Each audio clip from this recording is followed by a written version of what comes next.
أنا وحن عبي شري خمرة حشيشة ماثكا ان intaas saddexdaas iyo sigaar. Assalaamu calaykum. Soo dhowaada akhyaaray. Magacaygu waa Maxamed Cabduqaadir.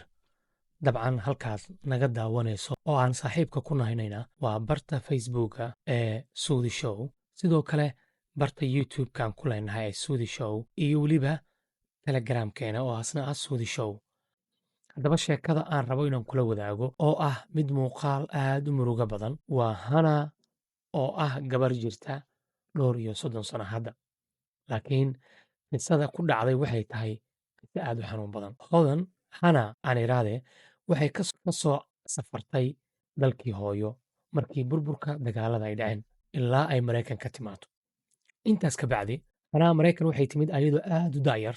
oo 3 sano ilaa 4 sano jirta. Waxaana dhacday in halkaas ay ku gurtay waalidkeed oo aanan qurbo aqoon badan u lahayn iyo ayadii oo aanan soo baran ama aanay helin maadaama ayadoo yar laga soo waday Soomaaliya dhaqankii iyo diintii Islaamka barashadeeda ayay waxay ku kortay dalka Maraykanka anoo 7 sano imaanay waan koray. Waxaa dhacday markii ay qaangaarka ku dhoweyd da'aadda 15 ilaa 16 ilaa 14 inta u dhaxaysa in guriga la soo dejiyey ninka qaba walaasheed balse maxaa dhacay dhaha anoo yar waalidkii la degan ay hooyadii soo dejisay maxaa la dhahaa walaashii ninka qaba xaafadda aniga walaashiina farxumeeyey. waa arrin aad u xanuun badan waxaa kaaga sii daran waalidkeed waa ay rumaysan waayeen oo way aamini waayeen dhibta ku dhacday gabadhan sidaas laadligeed waddada keliya ee markaas u bannaanayd waxay ahayd inay ka cararto guriga. Anigana markaan waalidkaygaan u sheegay hooyaday ay ku dhahday been baa sheegaysaa ana xaafadoon ka orday.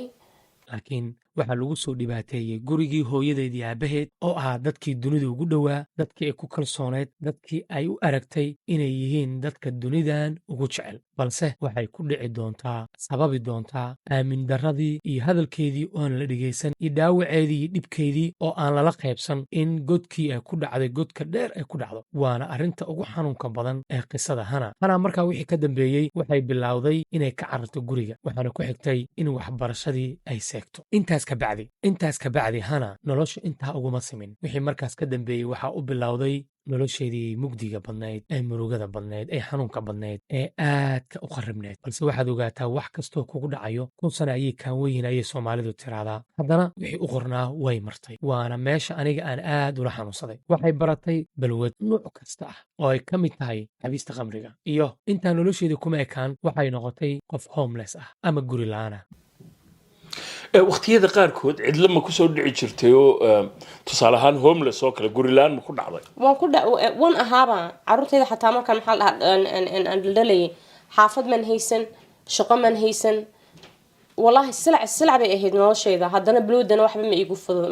ma ii fududayn. balwaddii waxay ku qasabtay in qof kasta uu kaga faa'iidaysto balwaddeeda iyadoo ugu dambaynna guursatay nin ka weyn 20 sano. dabcan guurkaasi haddii uu ahaa lahaa guur ay guursato nin ay ku nagaato meel degsado kana gooyo balwadda waxba kama bigi lahayn laakiin guur wuxuu ahaa looga faa'iidaystay duruufaha iyo danta haysata xilligaas waxayna ku guursatay da'da markay jirtay 18 sano. waad dareemi kartaa 18 sano jir guursatay qof 20 sano ka weyn oo aan wax badan dhaamin haddii uu wax dhaamay waxaan hubaa in nolosha maanta ay ku jirto uu ka saari lahaa laakiin maysan dhicin. maxaa la dhahaa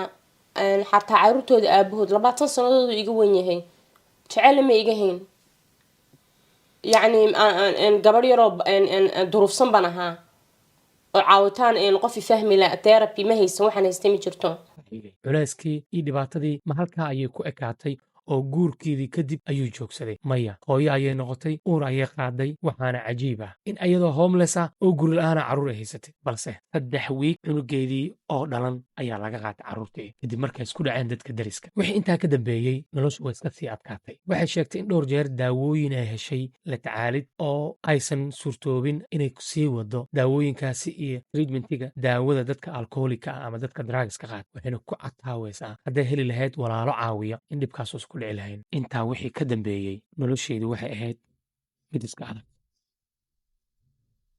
aad u murugo badan kolba waa lay xidhayay kolba waa lay soo daynayay therapyna maan haysan qofka gacan qabtana maan haysan walaalana maan haysan 7 walaalana ii jooga aniga kelinimadiisa adduunka markay cidhiidh ku noqoto muxuu sameynayaa balwadii baa haddana maxaa la dhahaa aan waalidkeed waxay sheegtay inay ka habaareen balwadda waxayna ku andacoonaysaa habaarkii waalidkeed ka habaaray in balwadda qofna uu ku raaxaysto qofna ay sii waasho oo uu ka qaado dhibaato ku raaxaystaan dad qaarkoodna dhibaato u keentaan ana dhibaato ii keenaysay amarkii ilaahay xataa hooyay igu dhahday balwadda waan kaa habaaray waxay tiri waan gaabnaa waana tabar yaraa qof kastoo saas ii taabtaana waan dhacaye cid kastoo aan arkaana waan la dagaalayo qalad ayaan ka arkaye taasi waxay horseetay in dhowr jeer lee xiro qof kastana uu ijir dilo ilaa uu qofka iga taga inaan miir daboolmay qof walbana qofka saa ii eegaba waan la dagaaltami jiray awood aan ku anna qof yaroo gaaban baan ahoo awood aan kula dagaaltamo xataa ma tabar maba hayo qof hadduu saa ii riixaba waan dhacayaa balse ugu dambayn maantay carruurteeda qaar waxa u haya waalidkeed carruurteediina way la hadashaa oo waxay ku yidhaahdaan hooyo waan ku cafinay adiga ayaaba u baahnaa in lagu garab istaago laguna kaalmeeyo maantay waxay ku jirtaa weli gacan xanaano ah oo balwaddii weyska daysay qalbigeedana aad ayuu u fiican yahay waayo waxay tiri salaadda hadda waan tukadaa waxaa ku geeriyooday dhowr qofood oo saaxiibadooda ama ay saaxiibo ahaayeen oo ay balwadda wada wadaagi jireen hooyo da' kastoo ay jirto waa hooyo waxay la murugoonaysaa carruurteeda iyadoo aana tabar u hayn nafteeda inay xamisho ilaahay hooyo dembigeeda ha dhaafo gabadhan walaasheenaana aan u soo ducayno in inta ka dhima nolosheeda ilaahay uu ka reebo balwaddan nolosheedana ay u hagaagto hubsiga oo u geystay walaasheed ninka qabay ayaa gabadhan dhibaatadan oo dhan u horseeday waana arrin waalid kastoo soomaaliyeed looga baahan yahay inay ka fogaadaan carruurtoodana ay dhegaystaan waxaan kugula dardaarmayaa nafteedii naftaaduba haddii gabdha kuu joogaan inaan gabdhahayna markay soo qaangaaraan wax kasta ayna yidhaahdaan aan dhegaysanno dhibta iyo xanuunkaa sheeganayaanna aan la qaybsanno si aysan ugu dhicin dhibaato midda ay kula wadaagayaan mid ka badan waa walaalkiin maxamed cabdiqaadir oo idin leh nabadgelyo